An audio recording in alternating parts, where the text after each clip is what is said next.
తప్పకుండా షేర్ చేయండి. వెంటూ ఒక లైక్ ఇచ్చి వెళ్ళండి.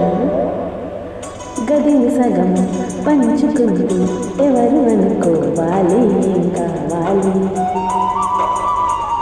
మదిని బరువు పెంచుకుంటూ ఎవరికేం చెప్పాలి, ఏం చెయ్యాలి, అసలు తను ఎలా ఉందో ఏం చేస్తుందో ఏమోలే, స్పెషల్ మనిషి అయినా కూడా మనకి ఉంది మామూలే, కలలు తెలుసా ఏమో బహుశా, కవిత మనుషా కలల హంస,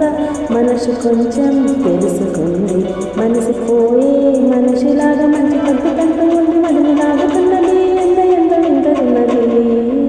వెన్నెల్లో మల్లెల్లో వరాల జల్లి కురిసే, తప్పెట్లో ట్రప్పెట్లో ఇవాళ మనసే మురిసే, నేనెల్లో